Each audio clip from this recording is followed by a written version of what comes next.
ብሔራ ለጥበብ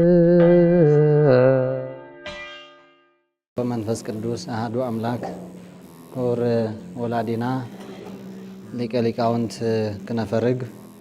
ክቡራን ደቀ መዛሙርት ውልደ ያሬድ ከምኡውን ክቡር ሓውና መምህር ዲያቆን ክነፈርግ بእግዚአብሔር ፍጹም ሰላምታ ዳሕና ዳሓዲርካትኩም ልዑል እግዚአብሔር አምላክና ቅዱስ ፈቃዱ ኮይኑ ላብዚ ዕለዚ ክንራኸብ ስለልፈቀደ ክብሪ ምስጋና ለአምላክና ይኹን። እዚ ኢልና መጀመሪያ ለለዋና መርሃ ግብሪ መጀመሪያ ያው ዕለቱ ዝምልከት ሰንበት ኮርሲ ኢና ለሃብና ነርና ሎማዓንቲ ኒቆዲሞስ ስለዝኾነ ኒቆዲሞስ ድማ ና ክርስትና መሰረት ወይ ሰብ ተጠሚኡ ውሉድ አምላክ ዝኾነሉ መዓልቲ እዩ ኣብ ኒቆዲሞስ ንመሃሮ መጠነኛ ትምህርቲ ክልየና እዩ። ካብኡ ድሕሪኡ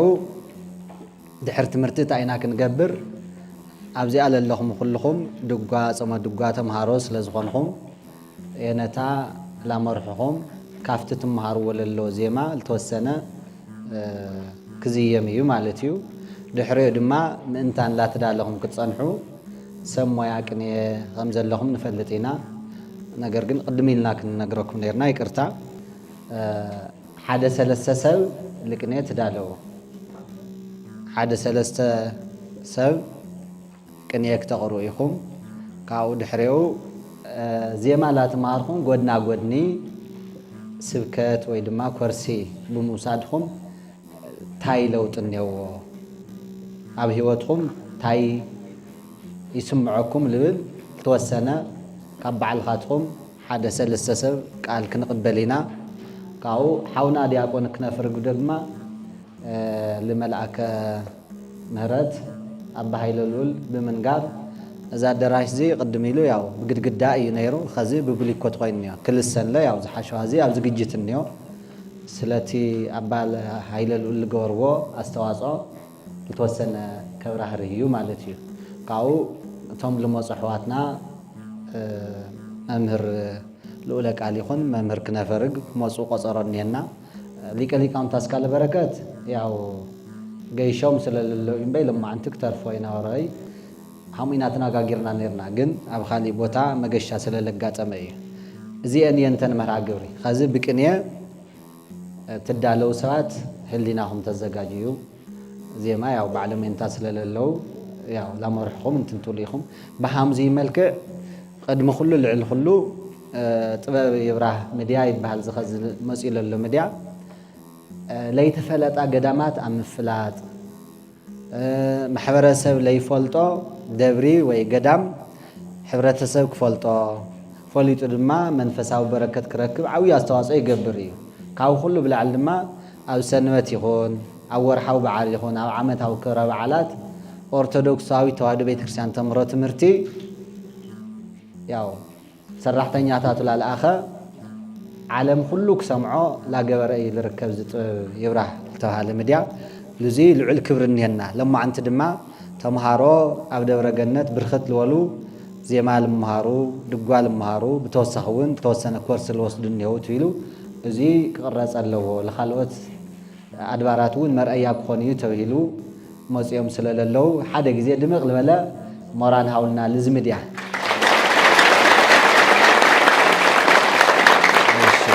እግዚአብሔር ይኹረና።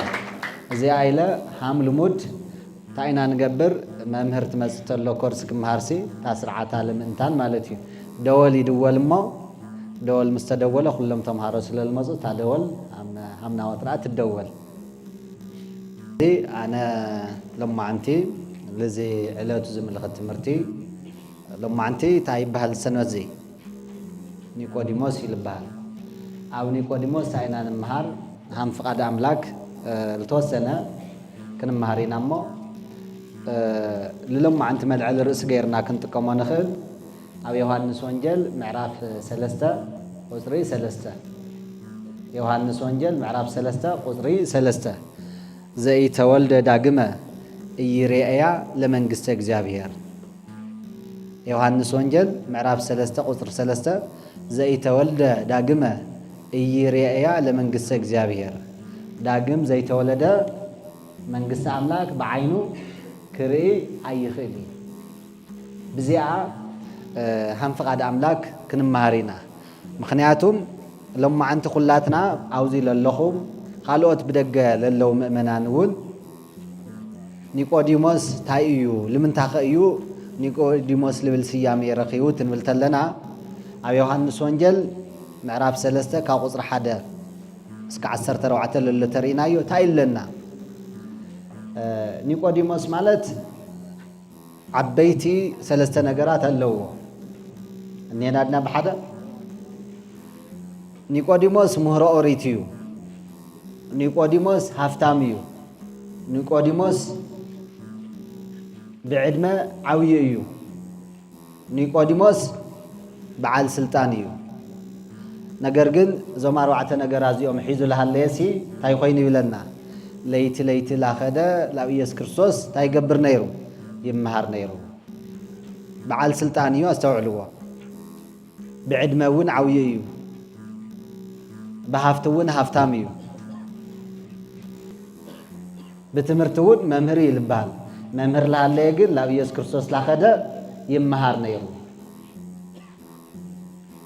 انديام توم يس كرسوس لقورو منورو تأمرات كاول بو يدنقوم اغزابير مسؤول زي خونسي زيت قورو للخا سخا ما نمك قورو اي خلي سلازي كاب اغزابير تلاقي خال مساخا مخان خاص نأمن يلو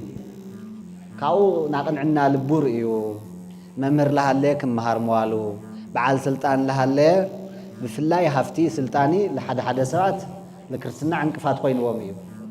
بعال سلطان خوينو كمهار للي هفتام لها اللي كمهار للي وحدسن لزاو عوي بعدمون عوي ايو نيقوديموس جن زيوم كلهم مخنيات كيخونو ليتي ليتي لاخدا يمهار نيرو تالي وخلي اتوما تمرتك تكافلي لقباكم بهامزي ملكع ليت ليت لاخدا لا يس كرسوس يمهار نيرو ليت لاخدا مخنيات كرسوس يسوس مسئل هالله ابي يوحنس وانجيل معراف حدا قصر حدا تريت لنا تايب لنا واستزيئه مزع وقال لي اهو سيتوقفوا ولا لسه توقفوا وهاوم سلطانه ولد እግዚአብሔር ይኩኑ ላብ በገዛ ወገናቱ መጸ ተም ወገናቱ ግን ታይ ኮይነው አይተቀበልው ወይ ለቶም ለተቀበልው በስሙ ለአማኑ ግና ታይ ሃዋም ይብለና ولد እግዚአብሔር ኮንስ ስልጣን ሃዋም ስለላይ ተቀበልው ላይ መቅባለም ጥራህ ይሆነ እሱ ክርስቶስ መኻኑ ለአመነ ናተ ትምርት ለተከታተለ ለኡ በጽቡቅ ለተሓበር በሙሉ ገዚኡ ክቃጸል ንብረቱ ክውረስ በአድማ በሴራ ኢየሱስ ክርስቶስ ሰብል ከይቅበለ ይገውሩ ስለልኖሩ ፈሪሳውያን بقلص قاتر خيد كماري يصقم نيرو ليت ليت لاخدا ግን ኣብ ኢየሱስ ክርስቶስ خمز مهارينا تاريخ زي زردنا كاو قنعنا لبور እዩ ኢየሱስ ክርስቶስ ታይልዎ حقي بلك ኣለኹ ሰብ ዳግም እንድሕለይ ተወሊዱ ሲ ታይ መንግስት አምላክ በዓይኑ ክርኢ ኣይኽሊ እንኳን ከአቲ በዓይኑ ለና ምራይ ዕድል የውሊ ሓምዚ ምስ ወለ ኢየሱስ ክርስቶስ ለኒቆዲሞስ سخطايلو سمس شنقلة سمس عبي خال أي لما هسأن ولاديتو آتي مولاد هميلي كالو يلو أما جمرة بعين داقم لداتي للو أب خال أي قنترني كام من تاي كل دهم للو بقلس الناقر كام من فسك الدسي داقم ليت ولده من قصة أملاك أي ورسي خال أي مولاد يدليكم يسللو لخكا أي تدنى كاب سقال تولده سقايو كم منفس ولد ما تايو منفسيو نفاس سمعيخا نفاس حقي دمصون سمعينا كابي هم المسألة كابي هم الخدقن اي تفلتي إلو نا منفس أولا لداون همويو سلازي سيو توليدو للو بالسقا قلاتنا كابوناي كاديناي تولدنا نينا مستولدنا أو خالي بيت أمنتنا را أكلمت أن لوس حسب تخينو تاي جبر أردي خا أمين خا ኢየሱስ ወልደ እግዚአብሔር ልብል ምስክርነት ምስ መስከረ እዩ ሰብ ዝጥመቕ ህፃናት ግን ወዲ በርበዓ ጓል በህንደይ ትጥመቕ ብሰማንያ ካብ እግዚአብሔር ንውለድ ማለት እዩ ና መንፈስ አዋላልዳ ግን ሓምታ ነፋስ እያ ነፋስ ንሰምዖ ኢና ነገር ግን ላሰማዕናዮስ ብዓይንና ንርእዮ ብዓይንና ስለለይረአናዮ የለ ኢልና ግና ይንክሕዶይ ስለዚ ካብ ስጋ ዝተወለደ ስጋ እዩ ካብ መንፈስ ልውለድ ድማ መንፈስ እዩ ካልኣይ ምውላድ የድልየኩም እዩ ስለልወልኽካ ኣይትደነቕ ኢሉ ኣረዲእዎ ብዝመልክዕ እዚ ተኻሊእ ክርክር ልድሕሪት ገዲፍና ኒቆዲሞስ ካብ እግዚአብሔር ምውላድ ሓምለድልዮ ኢየሱስ ክርስቶስ ኣምሂርዎ ታይና ርእስና ለለኸዚ ዘይተወልደ ዳግመ እይረአያ ለመንግስተ እግዚአብሔር ዳግም ለይተወለደ ሲ መንግስተ አምላክ በዓይኑ ኣይርኢ ብዝመልክዕ እዚ ልቶም ልተቀበልዎ ብስሙ ልአመኑ ግና ታይህዎም ውሉድ እግዚአብሔር ኮንስ ስልጣን ይህዎም ኢና ንብል ኣለና ስለዚ ና ክርስትና እምነት መሰረት ለማዓንቲ እዩ ኒቆዲሞስ ንብል ተለና ሲ ሰባት ተጠሚቆም ታይ ይኾኑ ውሉድ አምላክ ይኾኑ እነሄናድና ብሓደ ሰባት ተጠሚቆም ታይ ይኾኑ ውሉድ አምላክ ይኾኑ ለመጀመሪያ ጊዜ ክርስቲያን ልብል ስያሜ ንረኽቦ ምስ ተጠመቕና እዩ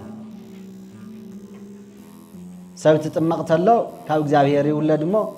ታይ ኮይኑ ይበሃል ክርስቲያን ኮይኑ ይበሃል እዚኣ እውን ትንሪኣ ተለና ኣብ ማቴዎስ ወንጌል ምዕራፍ 16 ቁፅሪ 18 ወአንሰ እብለከ ከመ አንተ ኮክ ወዲበ ዛቲ ኮክ አሃንፃ ለቤተ ክርስቲያን ማቴዎስ ወንጌል ምዕራፍ 16 ቁፅሪ 18 ወአንሰ እብለከ ከመ አንተ ኮክ ወዲበ ዛቲ ኮክ አሃንፃ ለቤተ ክርስቲያን ኣነ እውን እብለካ ኣለኹ እስኻ ታይኻ ኮኽሒ ኢኻ ኣብዛ ኮኽሒ እዚኣ እውን ቤተ ክርስቲያነ ክሃንፅ እየ እዛ ቤተ ክርስቲያን እዚኣ ታይ ማለት እያ ና ክርስቲያን ሓድነት ኢየሱስ ወልደ እግዚአብሔር ኢላ ልተኣምን ማሕበር ኣብዚኣ ከም ትምስረት እዩ ለቅዱስ ጴጥሮስ እዚ ቃል እዚ ተናጊርዎ መጀመርያ ኩልኻትኩም ደብረ ታቦር እውን ስለልተኸብሩ ተስእሎተ ቂሳርያ ንብሎ ማቴዎስ ወንጌል ምዕራፍ 16 ቁፅሪ 13 ለደቀ መዛሙርት ስብስብ ኣቢሉ ኢየሱስ ክርስቶስ ጠይቕዎም ትጥይቆም ተሎ ታኢልዎም ሰባሲ ለኣይ መን ይውልኒ ኢሉ ጠይቕዎም ዮሐንስ ልወልዎን ነው ኤልያስ ልወልዎን ነው ኤርምያስ ልወልዎን ነው ካብ ነቢያት ሓደ ይውልኻ ሰባት ወእማ እኮ ኣሃዱም ነቢያት ተዘይኮይን ድማ ካብቶም ነቢያት ሓደ ይውልኻ ኢሎም መስኪሮም እሺ ሰባት ሃሙ ይብሉ ስኻትኩም ከ መን ትውልኒ ትብሎም ተሎ ተረዲእዎ ዝፀንሐ ኢየሱስ ወልደ እግዚአብሔር ምዃኑ ፈሊጡ ዝፀንሐ ኣካል ኣይነበረ ስለለይነበረ ታኢሉ ቅዱስ ጴጥሮስ ተረዲእዎ ፀኒሕ ከይኾነስ እግዚአብሔር ኣብ ገሊፅሉ አንተ ውእቱ ክርስቶስ ወልደ እግዚአብሔር ሕያው ስኻማ ወዲ ሕያው ወዲ እግዚአብሔር ኣብ ኢኻ ኢሉ መስኪርሉ እዛ ምስክርነት እዚኣ እያ ብፅና ተውህለላ እዛ ክርስትና መሰረትነታ ምንታይ እዩ ና ክርስትና ማእከሉ ኢየሱስ ወልደ እግዚአብሔር ኢልኻ ምእማን እዩ ከዚ ቅዱስ ጴጥሮስ ትምስክር ተሎ እንታይ እዩ እሺ ሰባት ሃሙ ኢሎምኒ ነቢይ ማለት ለክርስቶስ ኣይገልጾይ ኣማላጅ ማለት ለክርስቶስ ኣይገልጾይ ካብ ነቢያት ሓደ ምባል እውን ኣግባብ ይኾነ ኢየሱስ መን እዩ ትንበሃል ተለና ኢየሱስ ማ ወልደ እግዚአብሔር እዩ ካው ብፁዕ አንተ ጴጥሮስ ወልደ ዮና ኢከተተ ለከ ዝንቱ ዘስጋ ወደም ኣላኣውየ ዘሰማያት እዚ ገሊፅ ወይ ተናጊርካዮ ለለኻ ቃልሲ ስጋዊ ደማዊ መምህር ኣምሂርካ ወይ ብስጋይ ደሚ ተመራሚርካ ለምፃኻዮ የኾነ ሰማያዊ ኣቦ እዩ ገሊፁልካ እዚ ብምግላፁ ድማ ብፁዕ ኢኻ ወዲ ዮና ጴጥሮስ ብፁዕ ኢኻ ኢሉስ ኣከታቲልታ ኢልዎ ወአንሰ እብለከ ከመ አንተ ኮክ ወዲበ ዛቲ ኮክ ኣሃንፃ ለቤተ ክርስቲያን ኣነ እውን እብለካ ኣለኹ እስኻ ኮኽሒ ኢኻ ኣብዛ ኮኽሒ እዚኣ ቤተ ክርስቲያነ ክሃንፅ እየ ኢልዎ ከዚ ኢየሱስ ወልደ እግዚአብሔር ኢልካ ኣብ ምእማን ዓለምና ትባላሽ ያለላ ከዚ نالله لأخيم بي أملاك يخونا يلوم لأمنون يو حبرسم مسلم هم نبي غيرهم يوم لوسدوه ثم منافقان ولم للناول أب كل جزية كأبسي محرات يلمنلنا أما لاجنا أيلهم يأمن هم حدا نبي غيرها يوسد ويدا كأبان إسم يري وسبات هم يخونا إيسوس ولد إجزابير الخام نمان زعمنا زيا خوخ حتبال أبزع من الزيادة أمنا وين تايبال كريستيان سلازي لزع من الزيادة ناسيو البرتاتون أي برتعواي إلو يمسكر له بزع مسارة النزيعة خلاتنا تايقويننا نينا أبزي أينا تحانيزنا أو خالي تنبيت لنا أماتيوس وانجل معراف شوعاته قصري إسرائيل وعتي كل شيء زي سمي زنت قاليه ويقبره يمثل بأسيات أبيبه زحانس أبيته ديبكوك زنمو زنامات ووهز وحيز ونفو نفاسات وقفو ولأتبيت ويودك اسم ديبكوك تسارران كله علي سميعو لتقرسي تايمثل لبام سبي يمثل لبام سب جزو أو خوق حلهانس أسب يمثل زنام زنيمو وحجون وحزو نفاساتون نفيسهم لتجزاد ما تغير أمه دفي أمه نجرجن قبل العلاقة حصل التمسرات تايخينه أي ودقي بتككل كرسنا التردو يسوع تقبلت بهالت الله قمت الولد مسلكم مراجع تيترفيق ويوم عرفتي فيسبوكات نريهم لنا مرجعت أينا يرى ممهرينا يرى يبلمو تككل سلالينا رزابيت كريستيان خزقنا همزي خوينا قدوم يتردعي أو خوخ التمسرة أمنات ينوري بسمع بلو ينيرو دفنا أمنات بي بتككل تردي ولا أمناسة سماعت النت قبلت خوينا بي هيمانوت أي غيري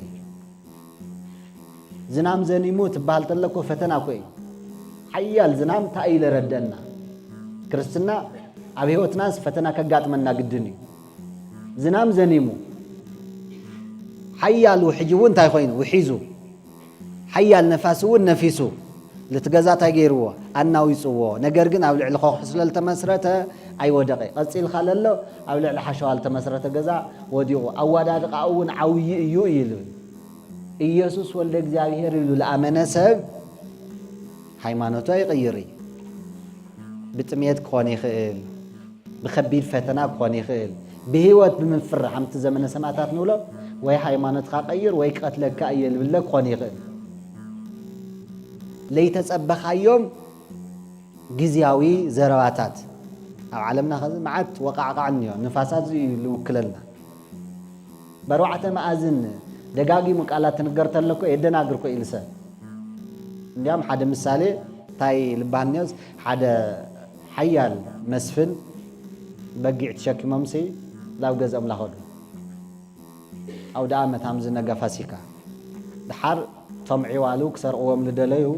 بقولوات يشنا في تمساي حيال اليوم قالات دقاقي منا بمنقار نتالل لهم إلهم يبن دحار تحدا أو حدا أنقوله تحدا أو حدا أنقوله تفعل اليوم سنيهم مجمرة دحنا وعلم قيتاي لهم تحدا زاوير مسجن يقول واي تام أي جود خالو تشكي ما ميلهم من دان خالته خالو اللي شكي ميلهم خريهم أفراري حمسة دمه تحدا بخالي أنقوله لسان حلله تايلهم وي تاي تام خالو تشكي ما ميلهم حميد يزنجر يلمس رئيه بيلمه بقعي هدان نوم يوم همزي اللون يلوم خيدو سلسة إلى لسانيحو أتاتاين رئيلنا أتات إحنا سو أيدي مسل تام خالو تشكي مهم يلوم تطراتينا ما أريدهم دقاقي ممريمه بقعي زي سوايلهم وعزة جميل ربعي أو خالي أنقول لسانيحو تاقدو بعال معرق سوايت مسل تايدا أقدو خالو تشكي مهم تلوم تلاقي ما أنا يلي ترد أخوهم لا تشكي ما يلله بقعي خوني خالي مالتي لهم فتح مسديدهم ما يبال تاي سلال غنا سلال تدقاقم قالات تدقاقم تلو بزح حشوت دقاقيمو توقعت له تككل قد يخوناي أقاول تككل قد يخوناي امنت خاك تطراتر تحيز خايو لصنحا كولد خاول ورس خايو امنتس اسكع متطرطر تفصح سلال تدقاقم او خوخ حلت مسرت امنت قل ولا مدققام طرحت يخونايسي ولا شح غزي ولا بهوت لمصفتنا سمعتنا تقبل بي ሃይማኖቱ አይቀይሪ خازي ጎይታ ተቀበል ማለት በ40 መዓልቲ በ80 መዓልቲ በህፃንነትና ንሕናታ ኢና ኮይና ካብ እግዚአብሔር ተወሊድና እግዚአብሔር አቦና እዩ አቦና ስለልኾነ ታይላልና ዲና እንጽሊ ኣብ ሰማይ ተነብር አቦና አው ነዘ ሰማያት ማለት ኮ ኣብ ሰማይ ተነብር አቦና ኢና ኮይና እንጽውዕ አቦና ስለልኾነ ኮይና አቦይልና እንጽውዕ ኣለና ስለዚ ትነአሙነ እምነት ጥልቀት ክልዮ ዝናም ይዝነም نفاس ينفس بالعلي لا يحسخايو لمصفتنا خبيد هلونا خال الناوز حيال غرفي صراريغو كالخد حزب حم حزبس كرتنا بمقبالو مكرال وصحو غزي نستوسين حم بيت كريستيان ነገር ግን ቶም ኡሙናት ሰማዕትነት ተቀቢለው ቶም በሃይማኖት ለጸንዑ ለለ ያው ለንጀራ ክባል ለህይወት ክባል ሃይማኖቶም ሀም ለቀየሩ ታሪክ ይነግረናይ እዚ ና خوخي بخوخ تمثيل لله تمرتي صنوع امنات بوري بحيال فتناي بغزياو ገጠመኝ ለይፍተን ሰብ مخانو ይለረድ ማለት እዩ خالي تمريت لنا ሰብ همت መጀመሪያ ለገለጽናዮ ካውን ነው ይካቦ ለይተወለደ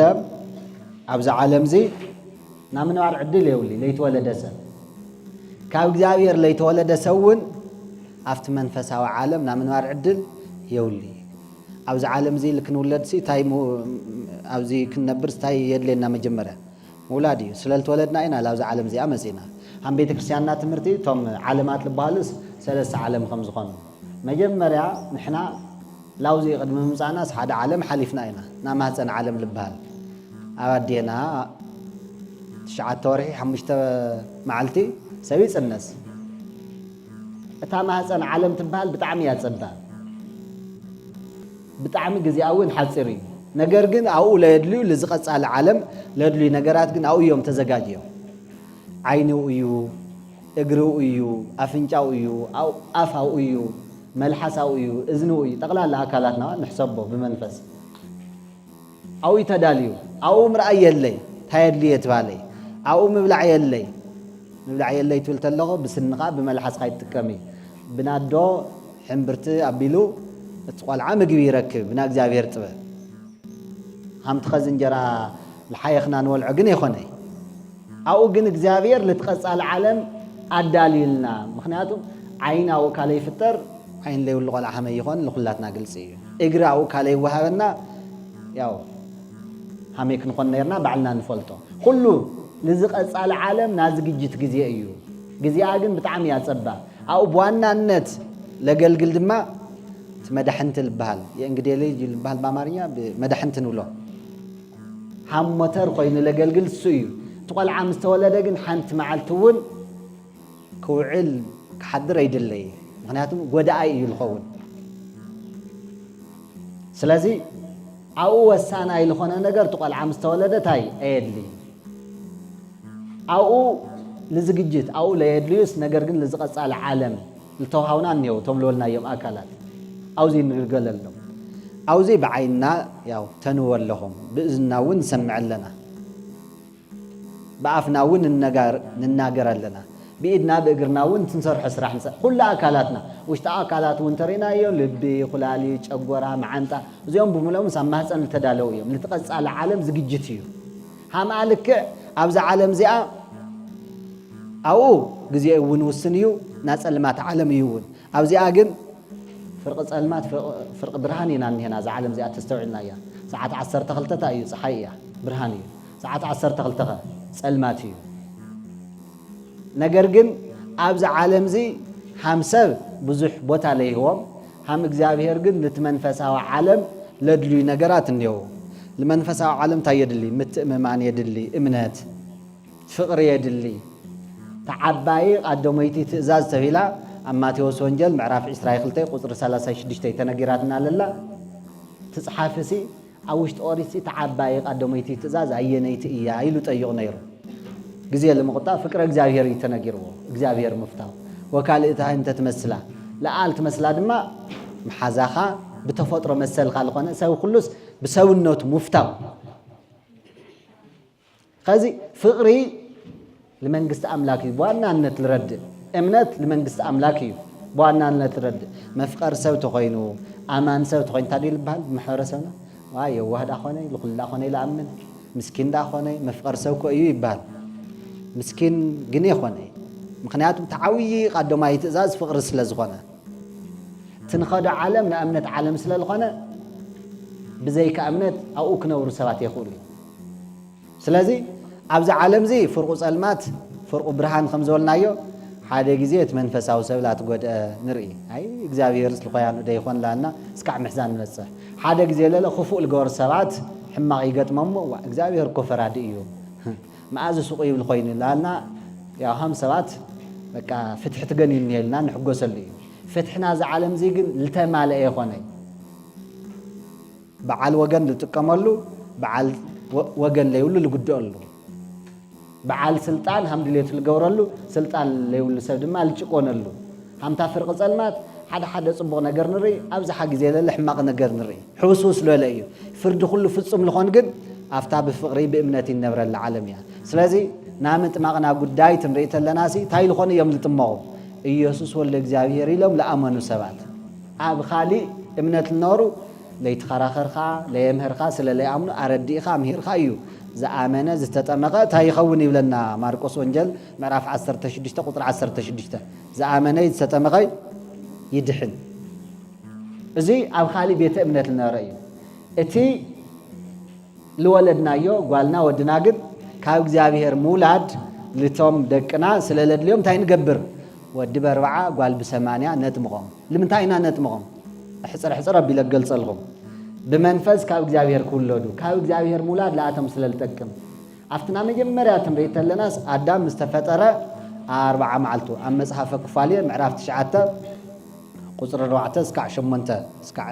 يكرتا قصري شمنته سكع 10 روعته تمريت لنا آدم مستفترة مبل هندي معلتو لو جنة أريجو 4 معلتي تبوتاون بسميناوي أنفت هوان دما مستفترات أو 8 معلتا كاو إجزاوير بسقات وليدا ديبا إجزاوير خزي كرسنا نلعلنا كو تقدامي هواني كاو إجزاوير توليدا مول نور بسقا بحاتيات مخنيات توسيدو ومسل النور لكم اللسيو كرسنا نلعل لنا داقم اللي دات لبال لنا سلازي السبات كاو إجزاوير كولدو دكنا دك إجزاوير كخانو سلالد اللي مالتي بخلاي درجات تنريت لنا عبالات بيت كريستيان كون كريستيان لا يخونسي لا يتطمقسو كريستيان خويني بالو وي كريستيان يلقاك تصوعي تخلي عبالات بيت كريستيان كون بخالي تنريت لنا منفس قدس كوهادو سو تطمقتلو منفس እግዚአብሔር ጸጋ እግዚአብሔር يحضرو بمنفس ولود املاك يخون خالي ناو ገዛ እግዚአብሔር بممصا ካብ ቅዳሴ ቅዲሶም ህፃናትስ ሀብተ አብጸሞ ፍሰታን ገብረለለና ምስጢራት ክካፈሉ ንገብር ቁርባን ይቆሩ እዮም ህፃናት አፍት ንጹህ ልብት አትይ ተለ ቁርባንሲ ወሰወይበው ሰልበ ንጹህ አሚሃ ያነቀሆ ለተናግረው አፍት ንጹህ ልብ ቁርባን አትይ ተለ ታይገብር ለምዝራብ ለጥበብ ይገልጸሉ እግዚአብሔር የንቆሖ እዩ ስለዚህ እዚ ክገብሩ ኢና ላብ ቤተ ክርስቲያን ንወስዶም ለለና ወይ በ40 መዓልቲ በ80 መዓልቲ ነጥምቆም ለለና أفتا باسم آب نبلا صلى زواتر نستوعلا باسم آب وولد ومنفس قدوس أحد أملاك بقدس السلاسية إنزا أمن وتمحسن نبل مو كاوتاينا نبل لكهدك سيطان سبات همت مصحف كفالي الرناية كاو زاوير توليدهم نيرهم نقرقن بحاتيات مخنيات فتاريهم مستألمو تاي خوينو ولد أملاك نورسي ولد سيطان خوينو آدم جورو لدياولوس هوان أمتو لدياولوس يلخم صحيفكم فريمكم تجزء الليل وهم تحدا هم نبي كريستيان تاريخ أب بحير يوردانوس تحدا دم أب بحير سيول كبير ونيرو سيتا تتمق تلو تنا يوردانوس تسكال تلو دم بأكال نفس وريدو عدهم نعدا دبدابيهم تايجير لهم دمسيس لهم بوزي تاين بالله خزي سيطان كحدك كالله بسم أبي ولدي منفس قدوسي حدا أملاك بستقدس السلسنة آمينة محسينة حتى سيطان تايجبرك الله كحدك الله كدك سيطان بالله لنا قدمي له ولدنا هم أملاك ولد أملاك نورس ولد سيطان خوينا مثل النور بحاتيات مقنياتي بزمالك عزينا كاوتي القلب بال تايقبر زائد زي حيزقات حيزقاي ولتمغلل قليل نقر يغني ازي مسارة امنتنا اي لمن تاي بربع التمغللوت بالتلس تلولنا يمكن حزنينا تاقوالون لمن تاي بسمانيات تمغلل تانا هيوان لولنايا بتوسعون عم مصحافة يكرتا اوريزيلياويان معراف 10 تخلته كاوطر حدث كعشم منتللو زي لردنا سلازي كريستنا تبالتلو سب ولد املاك لخونلو كاب እግዚአብሔር ጸጋ እግዚአብሔር ለቀበለሉ ማዓልት خمس ኾነ كنستوعل يقبا مالتيو خالي بيت كريستيان كريستنا تنلعلتلنا نعلا سميات بلنا على ما وسمي اي سمي بيت كريستيان نعلا سمت بلنا للا لمن تايا حد ناس نا كريستنا سم حكينا ناتي ايخا تبلتلا بيت كريستيان نعلا سمت اب تنيت إساياس معراف 43 قصر حدا طيب وسميكوك سما وزي آية أنت نسخا ناتي إخامو بسمخا صويعك كاللخو سخا ناتي سلالخون خاص تايلة كاللخو بسمخا صويعك كاللخو خازي كريستنا بيت كريستيان سما وزيا قبر مريم قبر እግዚአብሔር خالوتون إلى سمت بللا نحنا نامن سلالخون نايم نا بيت كريستيان سلالخون نا እግዚአብሔር سلازخون ازي كافتنا مجمريا بخر فترة آدم جميرو تمرية لناس هم خمس خنا إلى رد أوري زفترات معرف خلته قصري 19 وجبر እግዚአብሔር أدي أراويت قدام امد وكله أيوا في السماء وأمس أم هذا آدم كما يرأي ومنت يسمي يومه وكله ذا سما يوم آدم للا نفس هوات وأوتو يكون سمامه كلهم التفطروا فترات كله بينا عين السم حمل صوعهم كفلت دليل እግዚአብሔር لا آدم يمصم نيرو آدم نا እግዚአብሔር يوم تم أراوي تم إنسسات تم عواف سماي للو بوملهم فترات ግን لمن هو نيرو آدم هو نا آدم سلالخون ناتيكم تلتلسي سم يسميهم نيرو يبلنا أو قصر 10 نبصحت لنا وسماء آدم كله أسمات يوم ولا إنسسا ولا كله أيواف السماء ولا كله أراوي تقدام لتوم عوافيخون لتوم إنسسات لتوم أراوي تون آدم سماوز إلو ناتو سلازخون بتوساخي لهوان ون تايل وايب لنا هوان لبل سيامي هو السا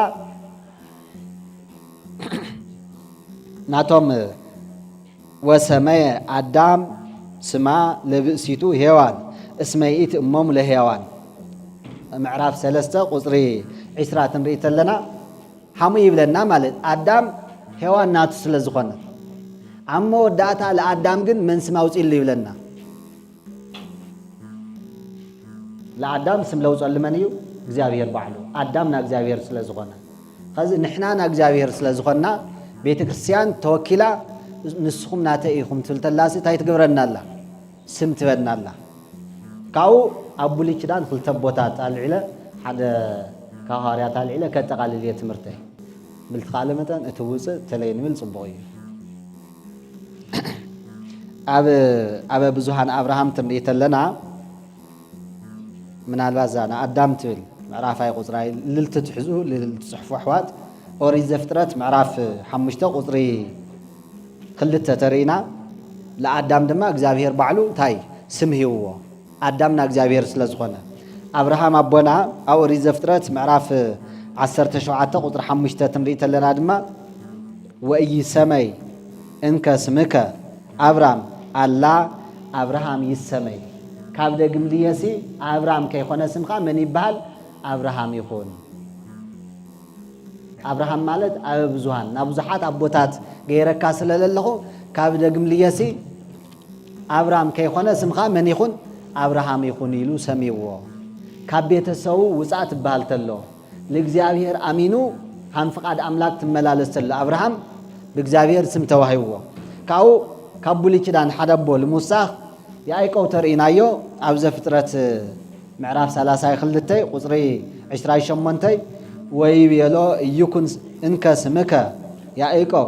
دائمو يكون سمك إسرائيل همتانا أبراهام درنايا كاولم ما عن تجميرو يا إيكو كيخون اسم خاسي من يخون إسرائيل يخون يلو زرزر تاريخ نيوو مسك جاوير لا تقادل سلال حدرة كيبارخ خاني أي سدكاي سلال ولا ناتي إيخاس سلال ولا كابدا قمليس يا إيكو كيخون اسم خا من يخون اسم خا إسرائيل يخون يلو نحنا وناوزي أخلاتنا ود بربعة قال بسمانيات تمقت لنا تاين بال عوالات بيت كريستيان ولود أملاك سلن خود سما كريستنا وهابنا عوي سميو زي كنستمع قرأ እግዚአብሔር ለአክል ሲ አቦይ ለአይ ይልና ከነስተውዕለ ይግበና አፍተ መጽሐፈ መነኮሳት ለሐን ታሪክ ተሪከ ለምጥቅላል ገጸ ይደቂ ሐደቦሲ ታውነ ዘስማት ሁላትና እንጽልያ አውነ ላሁል ሁሉ ጊዜ ይነብሩ አፍተም አበይቲ አስተውዕልዎ ሓደ ነገርስ ደጋጊሞም ይብሉ ና እርጋን የኾነ ና አይምሮ ምዝንጋዕውን የኾነ مقراتي طاي مزمارين ولا مالتي فتو يبلومو لحد نجر دقاقيمهم يولوا لمثالي لبا إفريم لبا هرياكو سريناس سلام ليش سندق زي دقموا نيرو سسار وعتك زي لحد حدا تقول ليسمعك سمع ليفولتك فلت ليرأيك رئيم بي حدا نجر دقاقيمو كبل دسي أولي توم فقر إكزافير للوم فقر قال إكزافير للوم ما دقاقيمهم لحنت نجر يولو توم ولادين ولم للناود أونا يقول خلق زي ناقزابير ملاك تقليسو يتقدسم كدولي تولم تلا سايلم يلنا እግዚአብሔር ላክል አቦይ ሞ ገዳም ወዲ ቀል ነበር ቆጽል በልዕ ለሐድር ሰብሲ እግዚአብሔር ላክል ስታይላይ አቦይ አታ እግዚአብሔር ስላይ አቦይ እዛ አቦይ ልትብል ቃል ሰሐማዓራ አፈይ ሳይትኾንላ ፍስስያትላ ትጥዕመንላ ሐሚል ላ ኻሊቅ ሐልፍ ይለው አቦና ማልኮ ካውላ ዓቢ ጸጋ የለይ ካአው ነዘስማት ልበል ጸሎቱን የለይ ስለዚህ አው ነዘስማት እንተል በመንፈስ ምቅር ላበለና ኮን ሐምለለው ወይረድ ማለት እዚ አይለ ሓደ ምሳሌ ክርስትና ወይ ክርስቲያን ልብልስም ካብስም ለዓበስም ሙኻኑሲ በምሳሌ ገሊጽና ክነጠቃለሊና ታይብል ሓንትዶ ቶም ፍረንጂ ሁላትና ምፈልጦም ምስ ድሙ ይኻልዩ ለለዎም ፍቅሪ ፍሊለለይ ሓንቲ ኦርቶዶክሳዊት አማኒት ኮይናስ ነገር ግን ስብአያ ጣሊያናዊ ለእተ ትግራዊቲ እቲ ስብአያ ካልቢ የምጽሞ ልትኻሉ ታይሉ ሰይም ወይ ባልስ አላባ ነጋ ይሉ አላባ ነጋ ማለት ንአፍሪካ ጄኔራል ጣሊያን ሐምለይ ነበረ ልገወሩ ዓዲ ብምሕላው ፍቅሪ ዓዲ ህንዶኦም ልገልጻ የለይ ነገር ግን ከአቲ ለክወጽለ ሁሉ ጊዜ ታይብልቲ ጣሊያናዊ አላባ ነጋ ይሉ አላባ ነጋ ላለ ትደሚ ለዚ ካልብዚስ ናዚ ጅግናዚ ይዋሃብ ላለ ተሐዝን ሓደ መዓልቲ ግን ነዲድዋ ስወጽ ኢላሃለ ብመውቀጥ ብናገራ ቃቲላቶ ልትኻል ካውት መጽተሎ ዝኻልብ የለይ ይጽውዖ ብስሙ የለይ ላወ ኸይዱ ዝኻልብና ኢልዋ ሞይቱ ታይ ኾይኑ ትለተላ ስም ኸዊድዎ ለይቃዕማ ሸኪምካ ዛ ስም ኸዊዳ ቃቲላቶ ይቃዕሙ እዚ ክርስቲያን ማለት ካብ ስም ለዓቢ ስም እዩ ናንጉስ ስም ኢና ተሸኪምና ክርስቶስ ስለልኾነ ታይልና ክርስቶስ ኾይኑሲ ንሕና ታይ ንባል ክርስቲያን ለመጀመሪያ ጊዜ አንቶታ ኢና ኢልና ኣብ ማቴዎስ ወንጌል ምዕራፍ 16 ቁጥር 18 ክርስቲያን ኢልና ኣብ ግብረ ሐዋርያት ግን ትርኢት ለናስ ኣብ አንጾኪያ ከተማሲ ለመጀመሪያ ጊዜ ደቀ መዛሙርት ክርስቲያን ተባሂሎም ኣብ ግብረ ሐዋርያት ምዕራፍ 11 ቁጥር 26 ወነበሩ አሐተ ዓመተ ህቡረ በቤተ ክርስቲያን ዘአንጾኪያ ወመሃሩ ለብዙሃን አሕዛብ ወተሰምዩ አርዲት ክርስቲያነ በአንጾኪያ ቀዲሙ ለመጀመሪያ ጊዜ ክርስቲያን ተባሉ ደቀ መዛሙርት አንጾኪያ ከተማ ስለዚህ ካብ ስም ለዓበየ ስም ሒዝና ስለለለና ካብ እግዚአብሔር ተወለድናሉ መዓልቲ ስለልኾነ ኒቆዲሞስ በኒቆዲሞስ አቢሉ ክርስትና ለአና አልተዋሃበና ና ክርስትና ጥቅሚ በስፍሓት ልንገረሉ መዓልቲ ስለዝኾነ ጸጋ እግዚአብሔር ለሁላትና ይዓድለና ውሉድ አምላክ ስለልኾና ሁላትና ሃም ውሉድ አምላክ መጠን ላቦና ክንመስል ብግብሪ ብቃል ብኩሉ ፈጣሪና ክንመስለው አምላክና እግዚአብሔር ይርዳና ወስብሐት ለእግዚአብሔር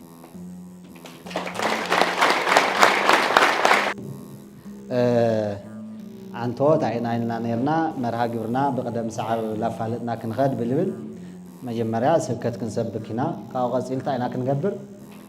ዜማ ቤንታ ላተመራሕኩም ያው ልተወሰነ ዜማ ክትስምዑኹም ድሕርታ ዜማ ታይና ክንገብር ቅኔ ሰሞያ ቅኔ ለለኹም ሓደ 3 ሰዓት ቅኔቱ ኢኹም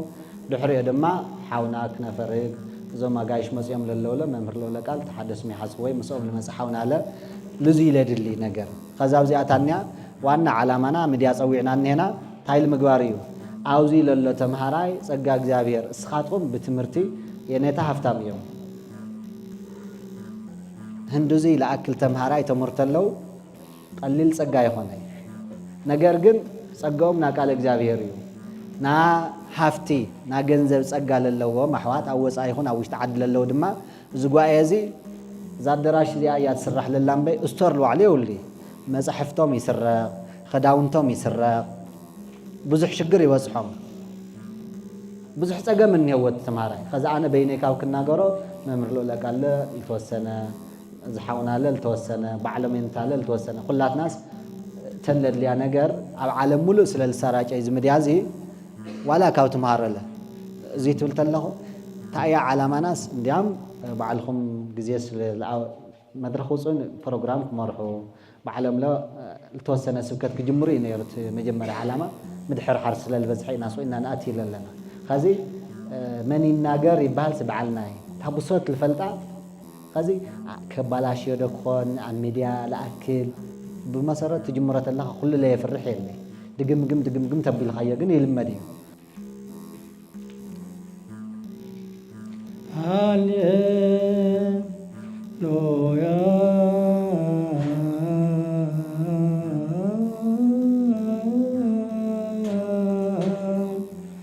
ሃሌሉያ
ሃሌሉያ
ገነዝዎ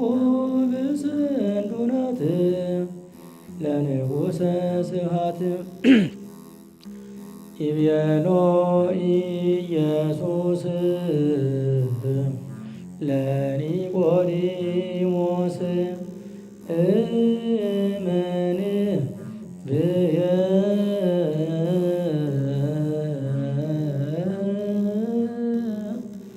ከመ አነ ውእቱ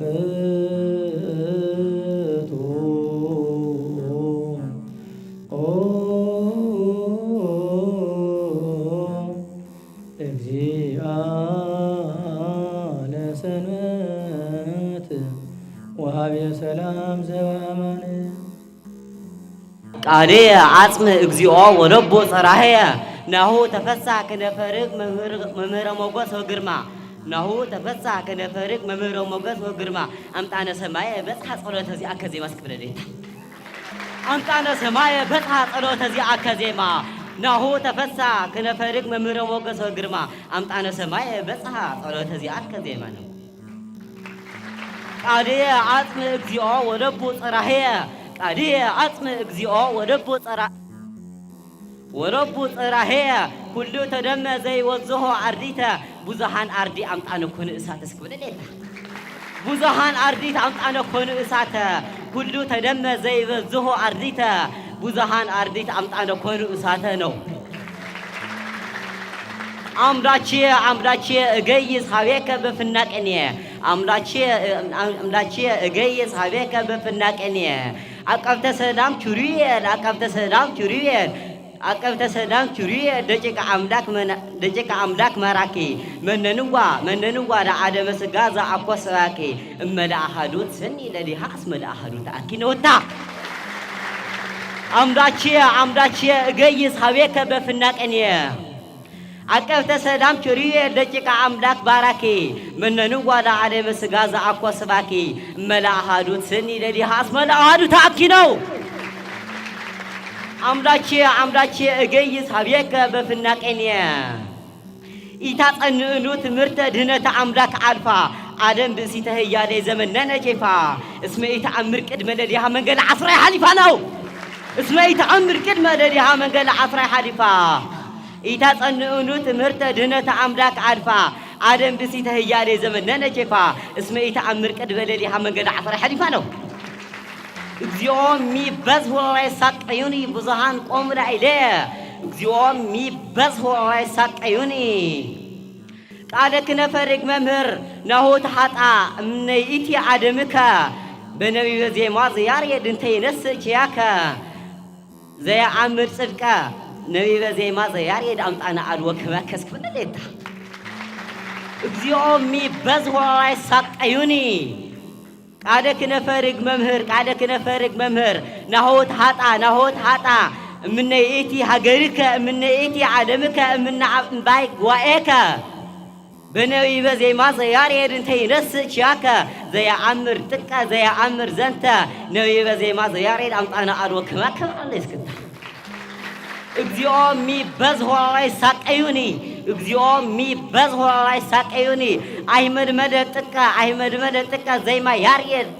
አይመድመደ ጥቀ ዘይማ ያርየድ እጽ ዘይተክለ አዳም አይመድመደ ጥቀ ዘይማ ያርየድ እጽ ዘይተክለ አዳም ጊዜን ተጸንዐ ጥቀ ቃለ ሃይማኖት ከርም እስመ እሚኢቲ ዘንበ ዘጠኦመ ኮነ ቃለ ክነፈርቅ ዝናሙ ነው።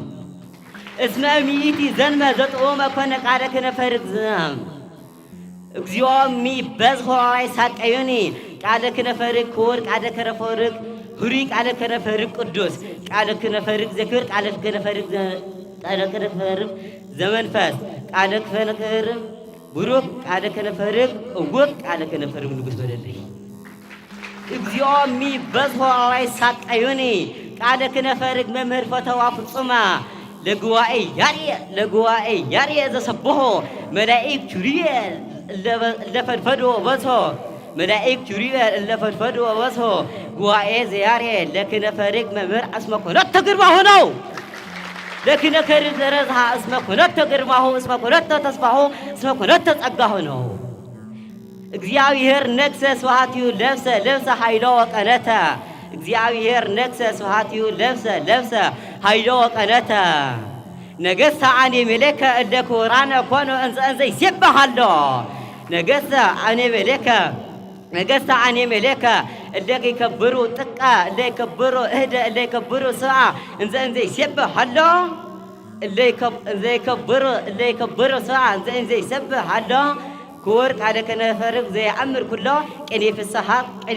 መምህር ዘየአምር ኩሎ ቅኔ ፍስሓ መምህር እንተ ሃየለ ሃየሎ ቃለ ከነፈርቅ መምህር ዘበተልእሎ እስመ ዝንቱ ለስብሐት ይደሎ ወታ እስመ ዝንቱ ለስብሐት ይደሎ እስመ ዮም ለስብሐት ይደሎ ይትባረክ እግዚአብሔር አምላከ ጉባኤ ይትባረክ እግዚአብሔር አምላከ መቀለ ወሮማናት ወማይ መኽደል ይትባረክ እግዚአብሔር አምላከ ኩልነ ይትፌሳህ በደቂቆ ቃለ ከነፈርቅ ክቡር ክነፈርቅ እንተ በአማን ኮነ እምነጽሑቃ ውእቱ አምጣነ ወለደ ሰብዓተ ደቂቀ ነው ወታ ውእቱ አምጣነ ወለደ ሰብዓተ ደቂቀ ምስክር ነው ውእቱ አምጣነ ወለደ ሰብዓተ ደቂቀ ወክነፈርቅ ይከብር ወኢያሐስር ጥይቀ ቃለ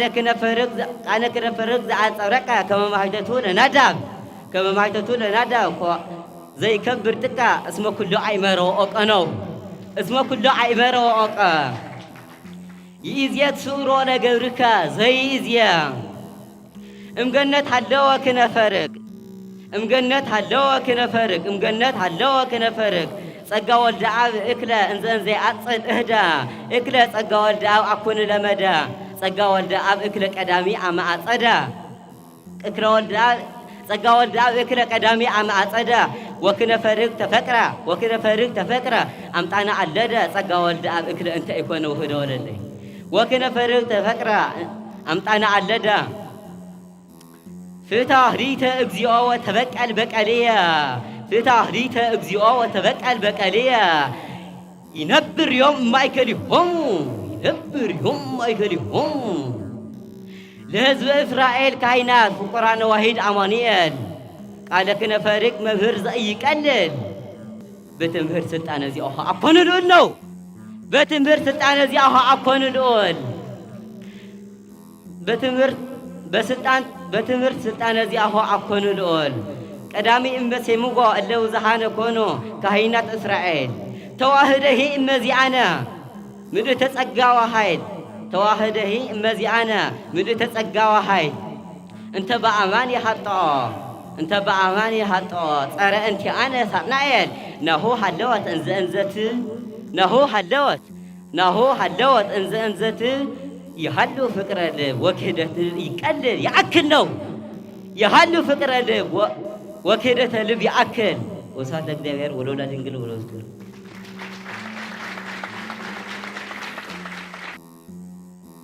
ምንተ ናቅር ለአሃዊነ ለውስተየትነ ቦኡ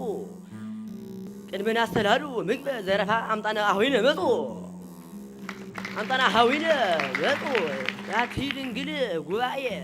ዛቲ ድንግል ጉባኤ ልዕልት ተደደክ ወቆላ አምጣነ ይሴብህ ያሬድ ወኃይለ ልዑል ጸለላ ኃይለ ልዑል ጸለላ ይባሰው አምጣነ ይሴብህ ያሬድ ወኃይለ ልዑል ጸለላ ይብየ መጽሐፍ ይብየ ዳዊት ገባሬ ቅኔ ዘገዝፈ መኑ ይሁበኒ መኑ እንተ ከመርግብ ክንፈ ከመርግብ እትር ወከመ አይርፍ ምዕራፈ ኦ አሃው መንበረ ስብሐት አቅርቡ ወሰብሁ መንበረ ስብሐት አቅርቡ ወአክልቡ በጉጓኤ ብዙሃነ ህዝበ እለ ይተአመኑ በትንሣኤ አምጣነ ብዙሃን መጹ ከመ ያህውፁ ዘንተ አበዚአነ ጉባኤ ቅኔ ያሬድ አስሃገ ቅኔ ያሬድ ህሙመ ሥጋ ብዙህ እስመ እሎንተ አርዳ አመኮነ ማይደ ዘረፋ ፍጡነ ተንሳ እንዘ ግብረ ዜማ ይከውን ወላይለ አራት ወፃ እንዘ ይብል ህማም ይትካሃል ስባ እንዘ ይብል ህማም ይትካሃል ስባ ወጥሙና ብልየትየ ቧ ፍታህ ሊተ እግዚኦ ወተበቀል በቀልየ አጭር መወድስ እንዘ በብዙህ ይትአመን ይከዋኔ ከዊን ሀዳፈ ይቤ አርዳ አስመ ይቤ ልዎ በሐጼር ተርፈ ቃልየ አጽም እግዚኦ ወለቡ ጽራህየ ቃልየ አጽም እግዚኦ ወለቡ ጽራህየ ዜማ ያሬድ ደቅ እምሃመመኪ ለኪ ሀበክነ ፈርድ ሐኪም አስተፋጥኒ እግረኪ በለ ዜማ ያሬድ ደቅ እምሃመመኪ ለኪ ሀበክነ ፈርድ ሐኪም አስተፋጥኒ እግረኪ ሀበክነ ፈርድ ሐኪም አስተፋጥኒ እግረኪ ውሳጤ ጉባኤ ዘያሬድ ዘበክነ ፈርድ ጽኑ አንጸብረቁ ለዘነጸቡ ብዙሃን አርዳ በለው እስኪ ውሳጤ ጉባኤ ዘያሬድ ዘበክነ ፈርድ ጽኑ ይትበሃል ሰራቄ እሚእቲ ቤቱ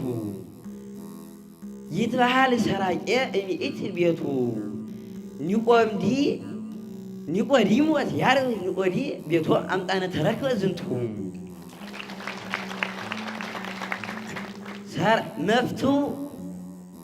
መፍቱ ዘወልድ በአፈ አይሁድ ዘሞቱ መፍቱ ዘወልድ በአፈ አይሁድ ዘሞቱ ይትበሃል ሰራቄ እሚእቲ ቤቱ እስመ እሚእቲ ቤቱ ይትበሃል ሰራቄ እሚእቲ ቤቱ እስመ ቤተ አይሁድ ተረክበ ለእሉ አምጣነ ተረክበ ዝንቱ እግዚኦ ሚ በሱ እለ ይሳቅዩኒ ብዙሃን ቆሙ ላዕሌየ ብዙሃን ይቤልዋ ለነፍስየ ጸናጽል ዘወልድ መላእክት ዘወልድ አንፈረጹ አንፈርጾ መላእክት ዘወልድ ጸናጽል ዘወልድ አንፈራጹ አንፈርጾ እግዚአብሔር ቀርን አምጣነ አስማ ድምጾ በላዕሌ ማሕሌየ ሰማይ ከመ አሮን እንተ ምልክዓም ሓጐጾ መላእክት ዘወልድ ጸናጽል ዘቀርን አንፈራጹ አንፈርጾ እግዚአብሔር ቀርን አምጣነ አስማ ድምጾ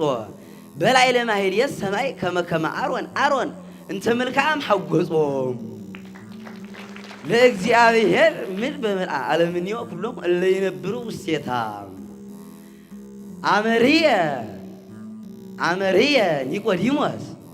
አመርየ ኒቆዲሞስ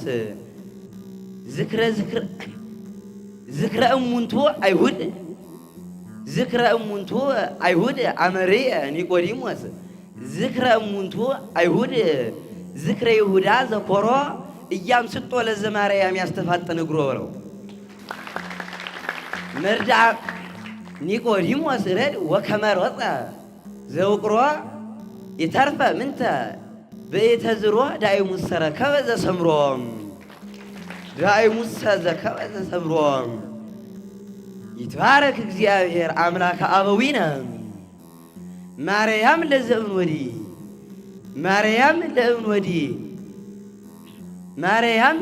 ወዲ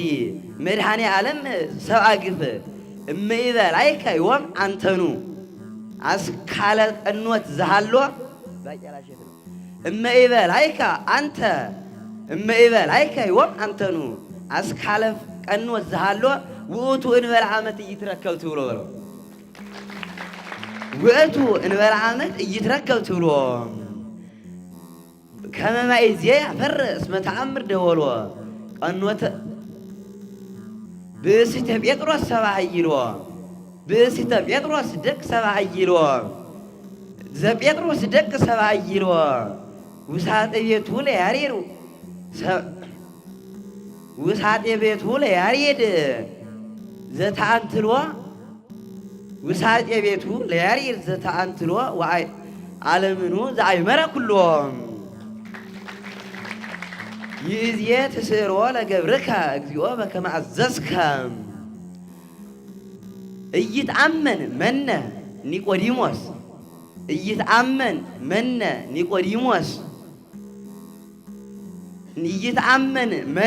ኒቆዲሞስ ዘበወልደ አብ ቅዱስ ከዋኔ ዓለም ለባውየ እስመ ኒቆዲሞስ እስመ ወልድ ኒቆዲሞስ አይሁደ እምኀበ አምላክ ያምሶስ ስሳው የበለው አንተ አይሁደ እምኀበ አምላክ ያምሶሱ ህሳውየም መንፈቀ ሌሊት ምሴተ ዘበአማኑኤል ተጸዋኤም መንፈቀ ሌሊት ምሴተ ዘበአማኑኤል ተጸዋኤም ኮነ ኃይለ ወአስተዳላውየ ኮነ ኃይለ ወአስተዳላውየ ኮነ ኃይለ ወአስተዳላውየ ኮነ ኃይለ በቤተ ያርየርስክ ዘሰርውየ በቤተ አምላክ ዘሰርውየ ኮነ ኃይለ ወአስተዳላውየ አበ አጋግ ቀር ወአበ ኩለንታ ተፋቀሩ ዋይደ ለደቀ አሮን መካና ጾመ ኢየሱስ ወንጌል ሐዋጥ የደመና ጾመ ኢየሱስ ወንጌል ሐዋጥ የደመና እስመ ይብል እመተዛወገ የአቢ ቅድምና በከንቱ ዘይትፋቀር እንበለ ከንቱ ዘይትፋቀር በቤተ ውእቱ አብራም ወሳራ ፍቅርተ ሐናም ቀርኒሂ ወጸላጽል አዝማደ ውእቱ ዮናም ዕለተ ሞቶሙ ይጸንሑ ከመ ተፋቀሩ በቅድምና ጾመ ኢየሱስ ወንጌላ አውፃኤ ዝንቱ ትትና ዘአዝማ ዘሰማ ወአዝማ አምጣኔ ይበቁ አለ በትትና ዘውገ አጋ ቀርን ወአበ ኩለንታም ዘውገ አጋግ ቀርን አበ አጋግ ቀርን ወአበ ኩለንታ ተፋቀሩ ዋሂደ ለደቀ አሮን መካና ጾመ ኢየሱስ ዓለመ ዳዊት ጾም ሐዋጥ የደመና እስመ ይብል እመተዛወገ የአቢ ልቡና እንበለ ከንቱ ዘይትሐቀር በቤተ ውእቱ አብራም ወሳራ ፍቅርተ ሐና ቀርኒሂ ወጸላጽል አዝባገ ውእቱ ዮና ዕለተ ሞቶሙ ይጸንሑ ከመ ተፋቀሩ በልዕልና ወንጌ ጾመ ኢየሱስ ዓለመ ኢየሱስ ጾመ አውፃኤ ዝንቱ ትትና ዘሰማ ወአዝማ አምጣኔ ይትበቁ በቅድምና ወወልድ ወመንፈስ ቅዱስ አሐዱ አምላክ ክቡር ሊቀ ሊቃውንት መምህር ክነፈር ክቡር መጋቤ ምስጢር ክቡራን ደቀ መዛሙርት ደህና ተሓዲራትኩም ያው ትምህርት ተማሂርና ቅኔ ሰሚዕና ዝማሬት ናይ ቅዱስ ያሬድ ዜና እውን ሰሚዕና ኢና ሕዚ ኣነ ኣብዚ ብዙሕ ግዜ ኣይቀትል ነገር ግን ንእሽተን ምስጋና ክገልጽ ኣብ መጨረሻ እውን እቲ ጉባኤ እንታይ ከም ዘድልይ ንእሽተን ሓሳብ ክገልጽ ብመጀመርያ ኣብ ለለኹም መስቆል ተምሃሮ ደቀ መዛሙርት ኣብ ለለኹም መፀጥ በሉ ኣብዚ ወለዱ ገዲፉ ኣብዚ ንዘሎ ኣብ መንእሰይነት ዝበፅሐ ኣብ ህፃንነት ዝበፅሐ እዚ ዕድመ እዚ ኩሉ ክገብር ዝኽእል ዕድሙ ንእግዚአብሔር ዘረከበ ኣብዚ ዘሎ ጉባኤ እዚ ወርቃዊ ዝኾነ ዕድሞኦም ንመምህሮም ሂቦም መምህሮም ድማ እዚ ብኣግባቡ ተረዲዮም ነዚ ግገዝኡ ገዲፉ ዝመፀ ደቀ መዝሙር እቲ ዘድልዮ መንፈሳዊ ነገር ዜማ ቅኔ መዋስእት ኩሉ ኣቋቋም ሓዊሱ ነዚ መንእሰይ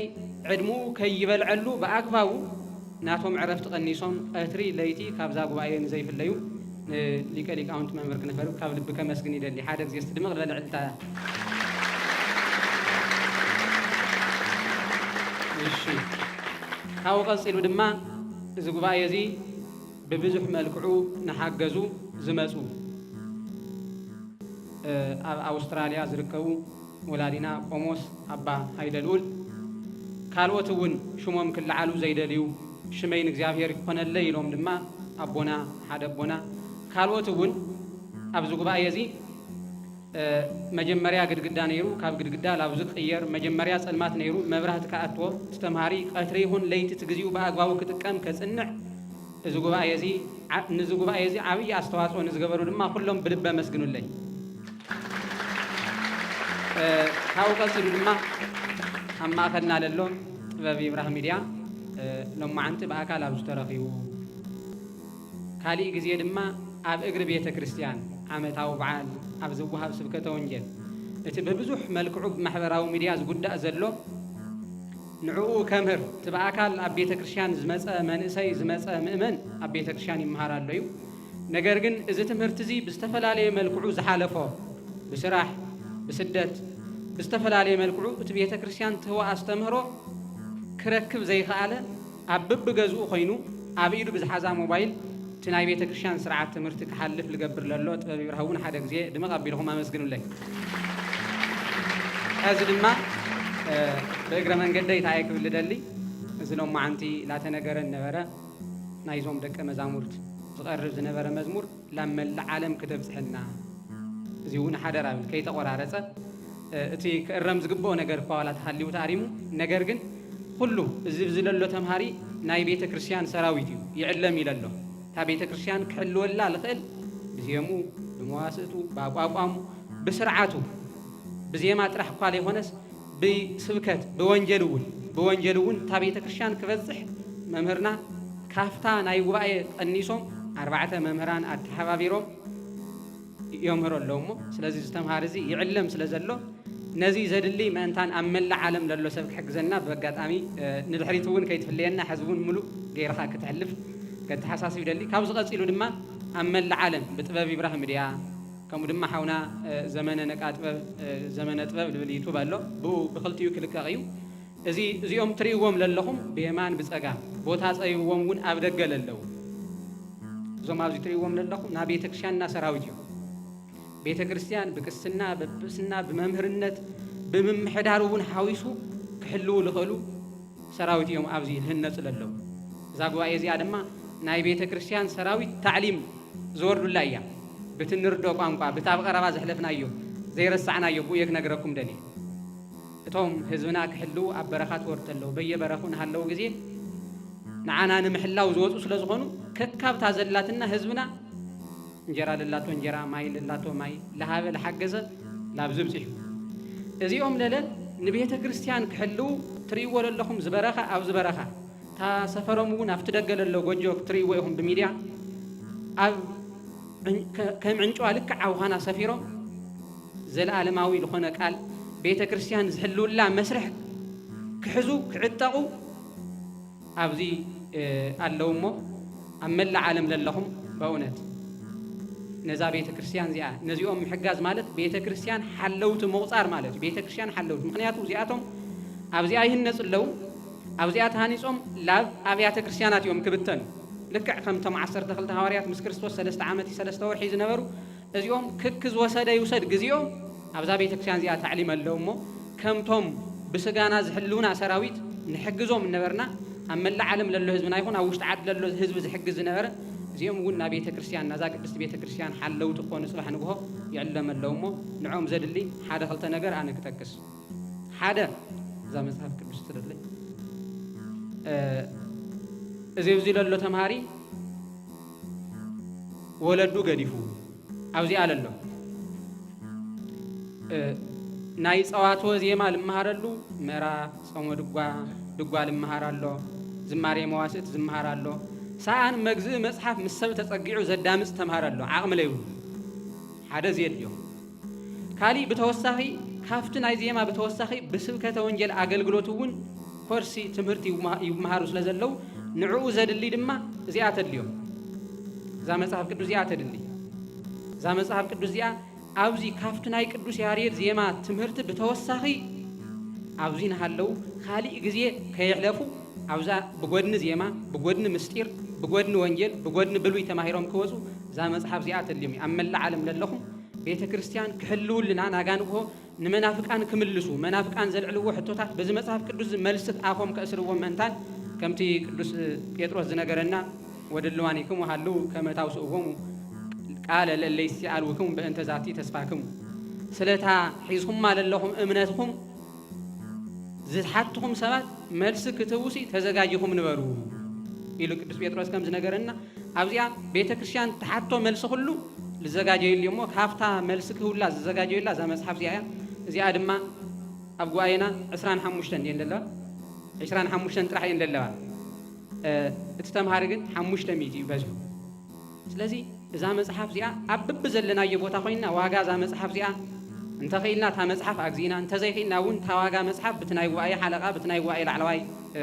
ممهرنا ليقاونت ممهر كنا فرق غزا نازا واغا زيا حاجز كتحجزو باسم قدس بيت كريستيان يتحسسوا شحن 500 يا واغا شحن 500 ማለት ኣብ ሓንቲ ካፌኣት ኢኻ ትኽፈል እያ ቀላል እያ ኣብዚ ለሎ ተማሃር ግን شحن 500 ከግኒ ተኮይኑ ክልተ ወርሕን ልዕሊውን ትምህርት ክፈትሕ ኣለዎ ማለት እዩ ክልተ ወርሕን ልዕሊውን ትምህርት ክፈትሕ ኣለዎ ማለት እዚኣ ክረክብ እንሕና ግን ኣብ ሓንቲ ካፌ ኣቲና ንኸፍላ እሞ እዚኣ ሓደራ ክብል ካብኡ ኻሊ استريوا لهم زي لهم معرفيو بستفل عليه حاجز بفلاي بولادنا أبا قموس أبا هاي للول أبز بس حلو جنت هاي اليوم مبرهات اليوم كاوزي وسئلون مسحفتهم زقمت له ناي حبرت جزاي اليوم كمود ما يستيو أفتو جربي كفتحت جرب وريدهم هاي اليوم نيرو أبزي عبي رتو ما يتقعيتو وسئو عبي رتو يدلي أزي كم قدم سعو زيابير صجاز بزحلهم حادثة ونكشفنا زخليو حادثة بكشفنا زخليو وهلا حادثة تزشفين وجن نبركت أمل عالم لهم حنت قرش حنت ولا ركعت تسد لهم أتي نري ولا لنا تجمع كبت حلمي خالي نايشين تبي تجمع اللوم زيزول الله حموش لعل حموش لم يتتمهاري سبيو كي تنافس أيوعلي من نافسي لك خمتي أبقى جزانا نسرحه استطرنا فنجر يومي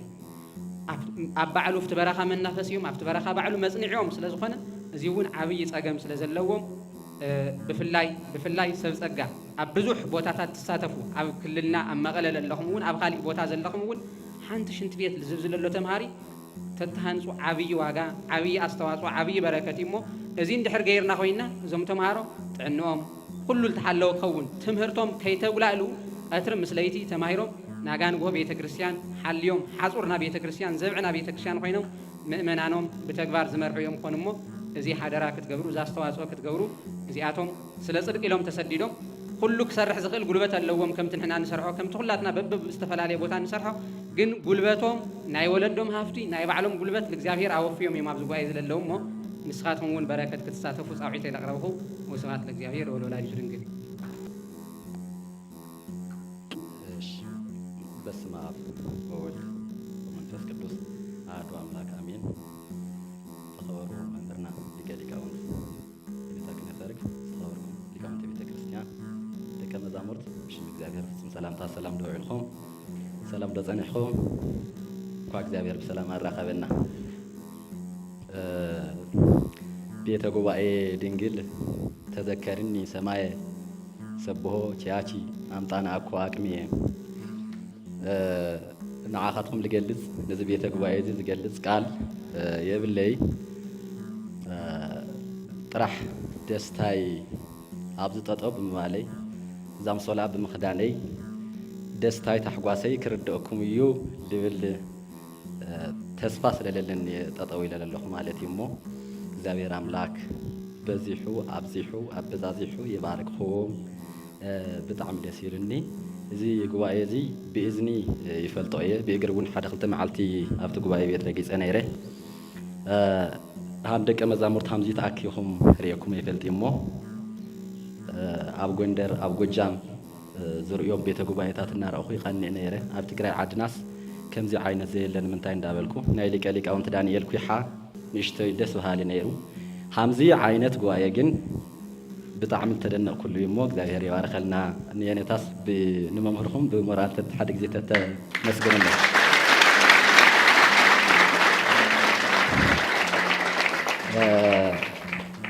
መምህር ነቃ ጥበብ ይበሃል ናይ ብሉይን ሐዲስን ከምኡውን ናይ ቅኔ መምህር እየ ሕዚ ድማ መጽሓፈ ሊቃውንት ኣብ ቅዱስ ፍሬምናጦስ መንፈሳዊ ኮሌጅ እየ ዘለኹ ዘመነ ጥበብ ብዝብል ሳጓ እየ ዝፍለጥ ዘ ማለት ዘማሪ ማለት እዩ መ ማለት መምህር እዩ ነቃ ነቃ ማለት እዩ ካብኡ ጥበብ ኣለዎ ዘማሪ መምህር ነቃ ጥበብ ማለት እዩ ዘመነ ጥበብ ሚድያ ዝንብለኩም ዝነበርና ኣብ ዩቱብ ቻነል ብዘመነ ጥበብ ዝብል ሚድያ ኢኹም ትረኽቡኒ ኣብ ቲክቶክ እውን ብኸምኡ ዘመነ ጥበብ እና ብጣዕሚ ደስ ይሉኒ ብዓብዩ ኣብዚ ጉባኤ ዘለው ጎደሎታት መምህርና ተናገሮሞ ነይሮም መምህር ልኡለ ቃል ብሰፊሑ ድሞ ቀሲልና ምስ የነታ ክነውግዕ ኢና ብዝተኸኣለና መጠን ምስ ደገ ምስ ዘለዎ ኣሕዋትና እናተነጋገርና ዝካለና ኩሉ ክንገብር ኢና ኣነ ወዲ ጉባኤ ቤት ምዃነይ ሓምሎም ማዓንቲ ተሓጒሰለ ይፈልጢ ለካ ክንደይ ጥዑም ነገር ኢና ሓሊፍና እቲ ልሰየበ ዝዓሰበ እንጀራ ንበልዖ ነበርናሲ ለካ ብጣዕሚ ክንደይ ናይ ፀጋ ነይርዎ ብእውነት ብጣዕሚ ታሕጓስ ተሰሚዑኒ ደስ ኢሉኒ ኣብዚ ጉባኤ ብዙሕ ዓይነት ትምህርቲ ሃም ልምሃር ካብ ዜማ ጀሚርኹም ካብ ቅኔ ጀሚርኹም ኣገባብ ጀሚርኹም ንባብ ምስጢር ኩሉ ነገር ከም ትመሃሩ ይፈልጥ እየ ናይ ባህር ሀሳብ ትምህርቲ ይወሃብ ዶ ምናልባት ናይ ባህር ሀሳብ ትምህርቲ እውን ዝወሃብ እንተኮይኑ መምህርና ባዕሎም ስለ ዘለው ናይ ባህር ሀሳብ እውን መምህር እየ ኣነ ዘመነ ጥበብ እትብል መፅሓፍ حتى ما يقدم حزي عبدا قال له السوون فلتهم ملو بملو في السمان خينكم من تكتواصوا أنا بتعاقمي كسب حزا أو جبائي أو تمرتي سلازل الله خو بقرشي زي حق زناجر زي كلوني خيل تازه من تبل مصحف جن عصرت مصحفتي نمهر له لك على حزا كسب لكم يلابس جبائي بيت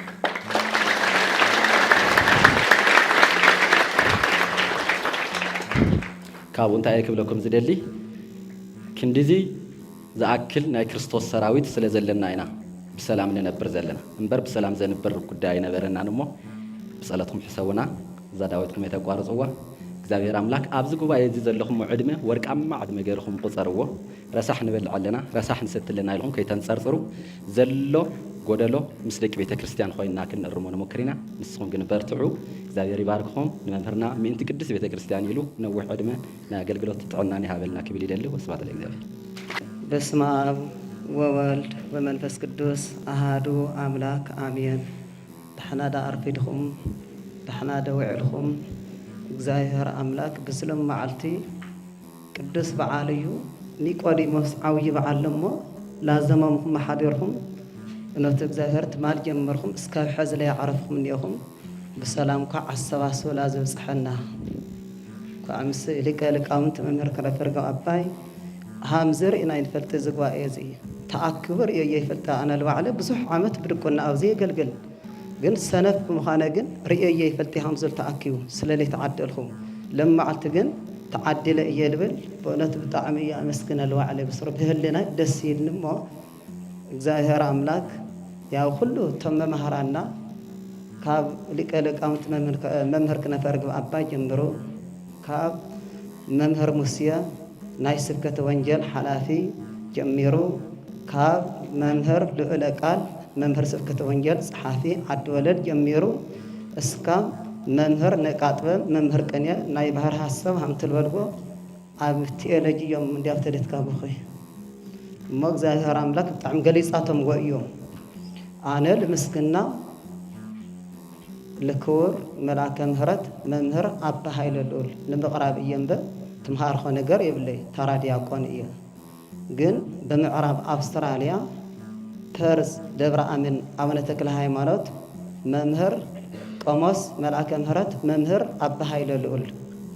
ዝርከብ ቦታ ኣስተዳዳሪ እዮም መጀመርያ ብ2016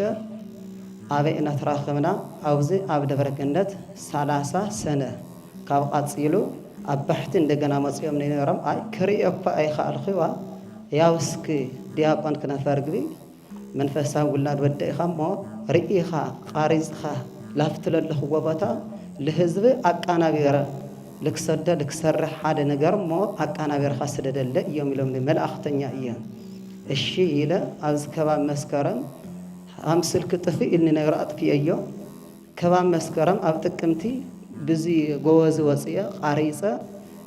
እስካ ማሕበረ ካህናት ዲያቆናት ምእመናን ወምእመናት ህፃናት በልናዮም بدنب كتامسكنوهم بالعابية كنا مرقوا إنا أو كنرخب إنا بدنب غيرهم ذكر ليبل يقنن لهم تلسمعهم منه بسمع وولد ومنفس قدوس أحد أملاك من استخواروا ممهرنا إنتاك نفرق نادقوا ممهر كم أول ممهر مسيح ناس كتوانجل كم أول نحواتنا لكاونتي ناس تفعل عليهم يا زحاسكم كما أقول ولد እግዚአብሔር لخونكم نايلهم تمهارو ناي صباح ሊቃውንቲ ولد ቅዱስ ያሬድ لخونكم كما يوعلكم كما يمصيكم آمين እግዚአብሔር أملاكنا نافتو صقمنا تمهاراي كفتحلو سوسونالو علامة كعب سلام بصحنا سلام بصحنا يا أنا نحمشتمي تمهاراي وكيل إخنا غير نا تمهاراي صقم ياو كم زفلت بزحيو جين ياو خافت بزح بوحد حقستي أكلات لهم أو روحي قاربا لخونكم أحواتنا ياو بمجمريا صقمنا تمهاري للو صقم مصحفتي بمسان ياو كاو دقوا صوم دقوا داويت معرف السيت إنان مهار ياو سان داويت بلاي مهلا يمكن ياو لو قارص تمهارن ياو ያው ይንታል ሁሉ ጊዜ ተደሪኩም ተምሃሩ እስካዕ እግዚአብሔር ገበረ ክገብርስ ተደሪኩም ተምሃሩ ጾሞ ድጓ ትድጉም ተበልካለ ተደሪኩም ደጉሙ ተደሪኩም ስምዑ የምሉልና ያው ናዝክረ ቃለ ሃሙ እስካዕ ዓቕሚ ትፈጥሩ እግዚአብሔር ልፈጥረናስ ተደሪኩም ተምሃሩ የምሉልና ያው ሓገዝቲ ኣካላት ለለኹም ድማ ያው ኣብ መጽሓፍቲ ትኹረት ክትገብሩልና ብጣዕሚ ኣብ መጽሓፍቲ ብጣዕሚ ኢና ንሽገር ለና ያው ኣብና ሳይነስ ክነስተውዕል ተለና ላይብረሪ ወይ ከዓ ቤተ ንባብ ዝበሃል እኒአዎም ያው ዝተፈላለየ መጽሓፍቲ ይእከብ ያው ላኡ ለኣተኻ ልደለኻዮ ዓይነት መጽሓፍ ተንብብ ኣብዚ ግን ሰኣን መጽሓፍ ያው ኣብዛኛው ልዕሊ 80% ተምሃራይ ቅኔል ተምሃረ እዩ ቅኔል ተምሃረ ያው ኣንዩ ክርዳእ ልኽእል እዩ ሰኣን መጽሓፍቲ ግን ያው ልክዕ ሓምቱና ሳይነስ ኣብዚ ብመልክዕ ስቶር ያው ክስረሐልና ዝተፈላለየ መጽሓፍቲ ያው ተገዚኡ ያው ልደለየ ተምሃራይ ክጥቀም ያው ሓገዝቲ ኣካላት ክትረድኡልና ከምኡውን ያው ኣብ ሻወር ሽንቲ ቤት ሰኣን ሻወር ሽንቲ ቤት ብዘይምህላዩ ያው ዝተፈላለዩ መንገዲ ኢና ንሸን ያው ብዙይ መልክዕ ድማ ላብ ሕማም ኢና ንቃላዕ ያው ትንሓልፈሉ ቦታ ለበዓልና ኢና ያው ትንሸነሉ ለበዓልና ኢና ያው እዚ ግን ያው ግልስ ዝበለ ሽንቲ ቤት ክትገብሩልና ያው ሓገዝቲ ኣካላት ያው ብዝተፈላለየ መልክዕ ብዙሕ ይፀገም ናተምሃራይ ፀገም ያው ብጣዕሚ ብዙሕ እዩ ኣብ ምግቢ ድማ ያው ልዕሊ 20 ዓመት ለለና ሰባት ያው ክንልምን ያው ኩሉ ተምሃራይ እዚ ብስም ቅድስቲ ማርያም ወላዲተ ኣምላክ ብስማ ለሚና ኢና ንበልዕ ያው ልዕሊ 20 ዓመት ለለና ግን ያው ክንልምን ንስከፍ ያው ክንልምን ተለና ለ ያው ትለይ ተረድእ ህዝቢ ታዮም ዚኣቶም ሰሪሖም ለይወልዑ ላበለ ስለ ልናገርና ያው ናተሰከፍና ያው ዝተፈላለየ ሕሩጭ ኣምፂና ንምገብ ኮረንሸና ገዛእና ንምገብ ኣለና ያው እሱ ግን ንእሽተይ ኣውዒና ልኽንወልዐሉ ብመልክዕ ምድጃ ንኣብነት ያው ሕሩጭ መፅያስ ሰሪሕካ እያ ትብላዕ ያው ብኡ ልመስርሒ ብመልክዕ ምድጃ ያው ትኮረንሸለ ያው ዝተፈላለየ እንጀራ ዝተባላሸ ይመፅእ ያው ንእሽተይ ኣተኲስካ ልኽንወልዐሉ ብመልክዕ ምድጃ ክትሕግዘና ነተሓሳስብ ከምኡውን ያው ብቐዳምነት ከመስግኖም ልደሊ ኣቦና ኣብ ኣውስትራልያ ዝርከቡ ቆሞስ ኣባ ሃይለ ልኡል ያው ተውዝኒኦ ኣዳራሽ ንሪኦ ኣለና ዲግዲጋ እዩ ነይሩ ያው ንፋስ ብሓጋይ ንፋስ ብክረምቲ ድማ ማይ ላወሓዘ ያው ኣብዛ ተምሃርና ብእግርና እዩ ልኸድ ነይሩ እቶም ልተረድኡ ኣቦና ኣባ ሃይለ ልኡል ግን ያው ናግዋኤ ፀገም ዝርድኡ ኣቦ እዚ ኩሉ ሓሲቦም ያው ካብ ዲግዲጋ ላፍቲ ንሪኦ ኣለና ብጣዕሚ ፅቡቕ ገዛ ላብ ብሊኮት ላብ ምግራፍ ወፂሑ እኒኦ ያው ብሓውና ክነፈርግ ብዝተፈላለየ ተሓባበርነት ያው ልቐፃሊ ክልሰን እዩ ናማይ ዋሕድና ዝተፈላለዩ ፀገም በይ ክልሰን እዩ ያው ታ ዳይብረር ወይ መፅሓና መፅሓፍቲ ገዛ ግን ያው ተድልየና ኣላ ያው ኣብዚ ትኹረት ክትገብሩልና ና ተምሃራይ ፀገም መወዳእታ የወሊ ግን ቱ ቀዳምነት ሓገዝ ክትገብሩልና ያው ብስም እግዚኣብሔር ልክትሕግዙና እግዚኣብሔር ቅዱስ ፈቃዱ ይኹን ወስብሐት ለእግዚኣብሔር መጽሓፍቲ ልቕመጠሉ ክዳውንትኩም ልቕመጠሉ እንዲያም ሕድሕደንሲ ንዕለን መእሸግ ገይርካ ክበል እዩ ነይሩ ኣብኡ ሰሪሓ እያ ኤልሳ ገብረዮት ጓል ገብረዮት ጨዋ ለኣ ዓብዪ ክብሪ እኒአና ኣብዚ እውን እዚ መጀመርያ ቅድሚ ብሊኮት ብግድግዳ ዝሰርሐቶስ እያ ትቆርቆሮ እውን ብትመሳሳሊ ስሞም ክግለጽ ለይደልዩ ወላዲ እኒአውና ሓደ መነኩሴ እሶም ድማ ዓሚ ያው ብርክት ዝበለ ዝማንታሮ እዚ ብኦም እዩ ተገዚኡ ብራክቦርድ እውን እኒኦ ባርከር ልፅሓፍ 6 ወንበር እውን ማሻሻታ እዚ ማሻሻታ እዚ እውን ብኦም እዮም ተመሊኡ ከዚ ግድግዳ ምስ ተልዓለ ትልዒሉ እምበይ ፀሊም ኬንዳ እዚ ማይ እንትን ንጥቀመሉ እውን ዙርያ መለሽ ብምልኡ ልዕሊ 40,000 ልወደአ ገዚኦም እዮም 3 ኩንታል ሽምብራ እውን የስታውሲ ዓሚ أزي كله تقبر تل حدثه وقليل نجار يخوني سلازي كبري يجبهم بتماسل تمحواتنا الجلوسهم ملاك مرات قومس أبهاي للول كاب نفاس لا أتيك شجرهم سي بزملك عزيك سرحني ويا لما جوارهم إجابة هي خبر لنا نقول كاو مسؤ دجك توهد زاد دبر جنة لولون عسر تشح ليتر الحز روتو جزيهم يوم تازع دالتو نا دجك توهد إياه زي الجورنيو بوانا نتجن خزي تاي قرينا أنا تيلنا حنتي هم تام عدو دالت على الله خداونتهم لغمطر خداونتهم لغمطرلو مصحفتهم لغمطرلو بيت كريستيان كجلجلو ساتهم لجزاوير كجلجلو أو لخدلو جزية ያው عوال لا ببحري لا أصنع سلالتك ليت لاموس سلال سرقوهم تجوجوا ببحري لا مكان للياس لخالي لك كلا خل مع صود خم للسلال خنا لليو الناس لك على علو بيت كريستيان لا جلجل حضيرو نبرات تسرقوا لما رتماريل كهلينا سجى جزاوير لبز حكم منان نبرت مقمتي خداونتهم لغمطلو مصحفتهم لغمطلو بقدميا السندلي بتوسخ مانتار وزي زم شدشتهم براتون بتملولنا يوم ولاد التجزؤ لتي هم لايبرار خينو لتقوى لجلجل مصحفتي بحفتنا ولا التكيدان وين ترجم حديثات أربعة وانجلاويان مسيو خالوتهم ببجزيو لجزيو اسمه رسيع يوم بي كحديثها لسلسنا جز مصحف قدوس الحجزنا ممهرنيو ممهر أسكال بركة لامو شدشتدين قلبت يعني يستوس أنا حامل جورنيو خزتهم مصحفته تجزيهم دحلا يبرر هاليو تاي قبر التمارة آتيو يتكملتيو زيك خون جن لايبراري اللي بتوسخي شنتويتون ثلاثة جلس السنحة إن كان الحمش تمت تمهراي استراس الله سبلا ياو يتسقميو سلازي زمناوي شاور مالسي من البات هم جيس ذاك الرأي خان زم تمهرو زيوم تمهراي نرسي حنت معلتي شاور تتبالاشا إلى أدمال وس استمهراي زي جن شاور لبهال فسيم يفلتاي سلازي سقاو لبزح لهم منان شاوريش انتويتي كتصرح لهم صاوعيتنا ايو بتوساخي كل بالعل لتسقم وسيل الرئين لله مبراهتي بممهر عمل مال وانا صحافنا دبر جنة النوري عاركم لانهم مرجة افورك لبهالو كا امريكا كا فرق مليان يوديو زي بالوتا زي كزرقاح زي مبراهتي زي كاتي نجر جنت مبراهتي باوزا سلا باروعة مازن باوزا لا برها سلا الحدر يقصر 10,000 مس 8,000 مس اصقاميو لزوم تمهارو زيوم كصنع ليكم مهارلي لبرها الحدر ليتي انا كخفل يلي بالبعل صقات هالي دما وانا البلص حجزيو الى يوسد كاوزي بالصرفه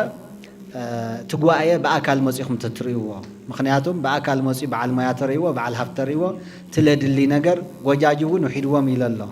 هذا بزمناو ملكع زي بوتازي بدم بغير تسريح لنا بعل هفتي لكل الخون بوتا الى لما زي كتقبروا لنا صقا لبزح لهم مؤمنان باسم እግዚአብሔር صاوعتنا نغرب اما وداتا زي كلها كنقبر او عالم ملؤون كسراجاي زي ابراهيم ميديا او ياستواصو يقبر سلازلو زوم تمارو زيوم هم تلغلصنايو لعل 500 تمارو او زغاي زي نيو اما قلت راح يخوني بتግራይ ደረጃ ለተወሲድና እንደዚ ለአክል ተማሃራይ ቤተ ጓይ የለይ ካሁሉ ብላል ደስ ለካ ድማ አውዚ ኮይኖም ድጓይ ማሩ አውዚ ኮይኖም አቋቋሚ ማሩ አውዚ ኮይኖም መጽሐፍቲ ማሩ አውዚ ኮይኖም በደንቢ ለይማር ወነገር የለይ ሁሉ ገብ ወይ 54 ጓይ ነውሎ ትጓይ ብድጓ ቤት ይሰመይን በአውዚ ለይማር ወነገር ስለለሎ أوز بوتازي إنفست مقبار أوز بوتازي أسواصو مقبار بسماي بمدري الحقو سيمو صقاق زاوير الوزح لهم مؤمنان مستطب يبراه بمكرراو زي حاجز كتقورو صاوعيتنا نقرب يبراهون كابل بكبرت يهبلنا لالنا مرها قرنا وزينة نقلنا زاوير يخبرنا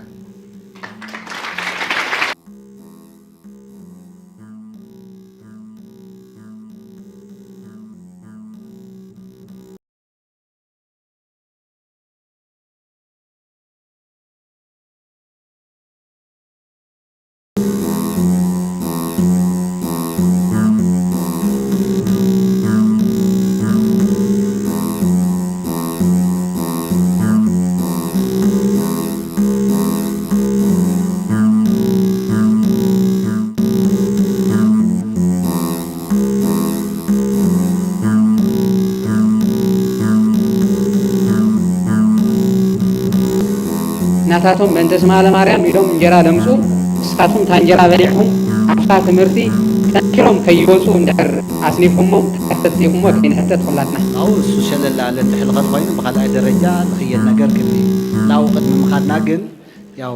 أو زبالة على همسة جن جدا سلالقنا وسوكو أنجليلو سلا كل فترة يلو كان لمرجتام كان لممرس أوزا بيتقوا أيزيات بمهاريسي لاو صبغ درجة وسحني لهم صباح فتاريخهم تمسكن له صباح زوت مرتزي كول بهم عدنيهم سجعوا لبزح لهم إجزاوير كنري فقد أملاك يخون أو زي وسوات لإجزاوير برنامجنا ودينا هنا يغن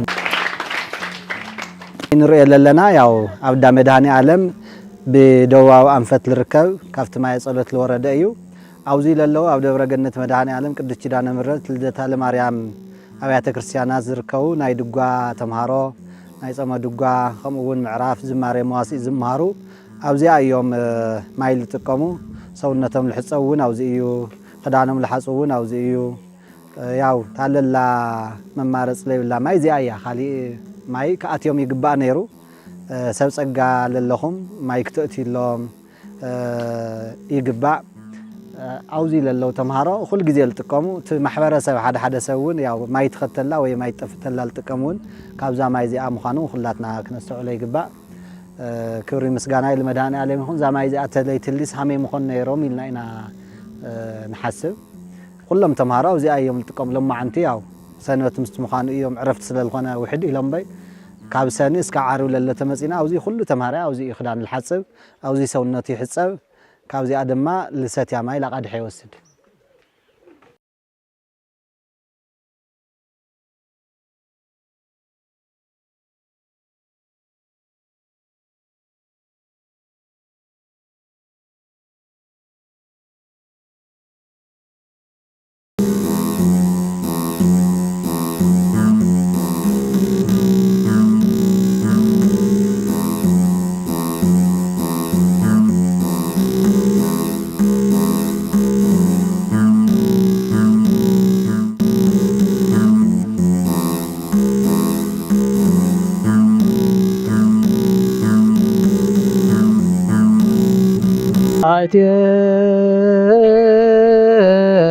ብሔራ ለጥበብ